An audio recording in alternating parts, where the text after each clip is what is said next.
Prediction, you see, tama tayo dahil hindi na talaga makakapasok itong si Mr. Bato de la Rosa. Nakikinikinita na rin niya yan sa kanyang mga statements, sa kanyang mga ikinikilos. Makikita natin na desperado na talaga. Gagawin ang lahat. Baka sakali kasi na magbago pa ang takbo ng pagkakataon para sa kanya at makapasok siya. Pero I doubt, malabo na talaga yan. Dahil ang mga political analyst po ay nakikita etong si Bongo na nasa ika-17th to 20th na posisyon, na pwesto sa darating na election. So talagang malayo na yan. Talagang napakalayo. Ang prediction ko, eto ay galing sa isang political analyst, matatalo si Bato. Delikado rin daw si Amy Marcos dahil nasa dulo na siya. Baka daw ang mag-survive lang ay si Bongo.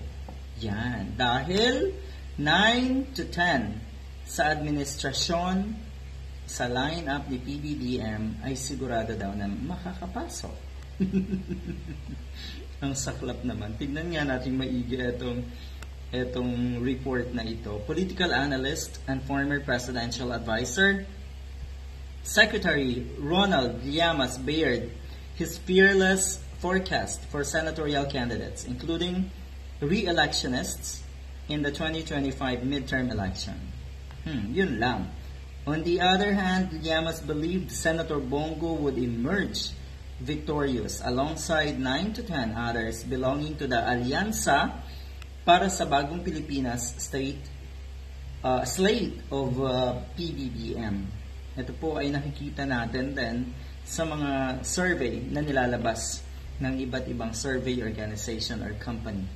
Yan po ang totoo. So ramdam niya ni Bato rather, ramdam na rin siguro ni Amy Marcos at sa tingin ko ay yung inakala ni Amy Marcos na magiging sa kanya yung dalawang grupo, yung grupo ng mga diehard at syempre mga loyalista, mukhang doon siya nagkamali. Dahil ang mga loyalista ay mukhang magbibitaw or bibitawan talaga si Amy Marcos ngayong darating na election. Ano ang mangyayari kung si Bongo na lang ang makapasok? Yun nga, ang sabi ni Mr. Bato de la Rosa, nangangamba siya dahil konti na lang daw ang magbablock or haharang sa impeachment complaint laban kay Sara Duterte. At sa tingin nga ni Bato ay talagang magtatagumpay yung mga grupo na naghain ng impeachment complaint. Nakikita nyo naman. Pang-anim bandang huli na nga si Senator Amy Marcos. At yun nga, itong si Bongo ay nakikita sa 17th to 20th place. Matindi ang dalawang tulfo, at si Soto, syempre. Naandyan pa rin si Revilla, si Lacson, si Manny Pacquiao, si Lito Lapid. Ano kaya ang naiisip natin pag naririnig ang salitang Lito Lapid? Meron ba siyang advocacy na naging kapaki-pakinabang para sa mga kababayan natin? Ito yung sinasabi ko na dapat talaga ay busisiin natin mabuti. Tignang mabuti at pag-aralang mabuti kung sino ang mga karapat-dapat at kung sino yung mga kababayan, kung sino yung mga